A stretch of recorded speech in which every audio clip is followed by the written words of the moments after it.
If you're considering becoming a student at ICIT, you'll probably want to know a little more about what it's like living and studying here in Orkney.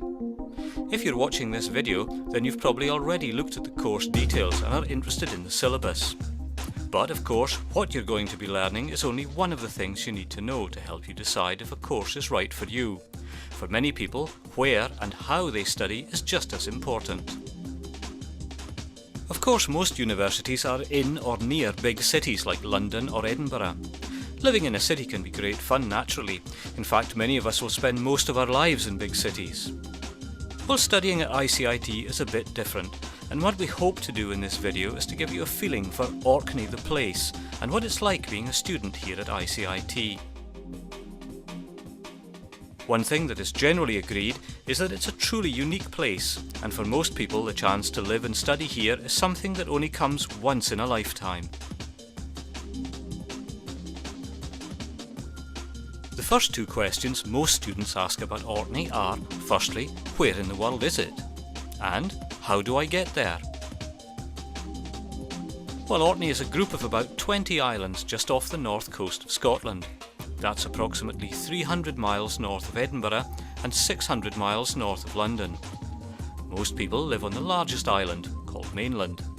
The main centre of population in Orkney is the cathedral town of Kirkwall. ICIT is located about 20 kilometres from Kirkwall in the second largest settlement, called Stromness. You can travel by plane or boat to Orkney. From Kirkwall Airport you can fly to Aberdeen, Edinburgh, Inverness or Glasgow, where national and international connections are available. There are 2 ferry services from Orkney to mainland Scotland, with about 8 sailings each day, depending on the time of year. The trip takes about 1.5 hours. From there you can travel onwards by train, coach or car. Other ferries sail twice weekly to the city of Aberdeen and north to the Shetland Islands. If you really like exploring, from Shetland you can sail to Iceland, the Faroes or even Norway. Within Orkney, the smaller islands are all linked by internal ferry services and flights. This includes the shortest scheduled flight in the world, only 2 minutes between the islands of Westray and Papa Westray. As a student resident in Orkney, you're entitled to reduced fares on internal flights and ferries, and external ferries as well. Discounted external flights are available for advanced bookings. Well, that's how to get here. What about the place itself? Orkney lies 59 degrees north of the equator. That means we get short days in the winter and long days in the summer.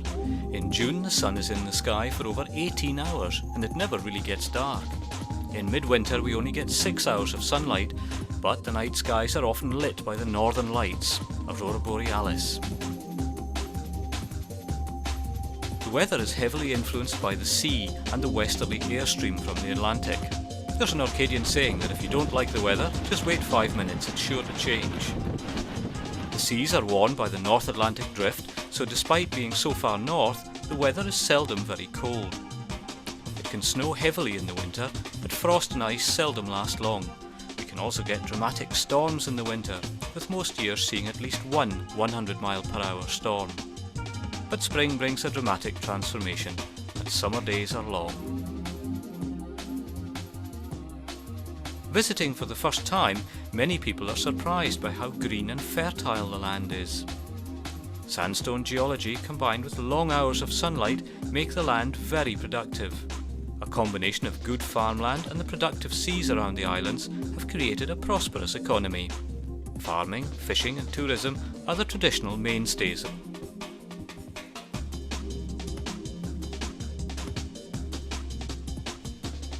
Situated between the Atlantic and the North Sea, Orkney has for millennia been strategically important. We know that the Vikings and early settlers traded and travelled. In the 17th and 18th century, vessels from the Americas and Arctic whalers used to stop by in Orkney. During both World Wars, Scapa Flow was the main base for the British Navy. This rich history is now one of the principal draws for tourists. Orkney's strategic location is still important today. The Flotte oil terminal processes North Sea oil, and Scapa Flow is a safe refuge for oil tankers. The northerly location and sea around the islands are now creating 21st century business opportunities. Barry Johnson studied at ICIT and now has his own renewable energy company in Orkney. I started my PhD at ICIT there in Stromness. It was really good because it gave me the freedom to do the sort of projects that I wanted to do. That led on to me winning an enterprise fellowship from the Royal Society of Edinburgh, and that gave me the opportunity to start the business back in 2002. Since then we've worked in a variety of projects, mainly in the wind industry, but also in tidal energy. You can see the prototype behind me here.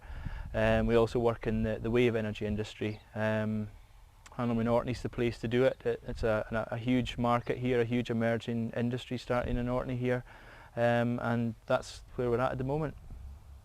Apart from renewables, another new development is the possibility of a transshipment hub in Scapa Flow. Projects like this need service companies, and many small businesses have been established with an eye to marine industries and the renewables sector. Liz Fubister and Zoe Cuthbertson, two more former ICIT students, also began their business, Aurora Environmental, right here in Stromness. And we both were employed by ERT, which at the time was also part of Heriot-Watt, and then there's a long complicated story with Caverna buying out, but we eventually ended up leaving ERT about 5 years ago now and set up Aurora.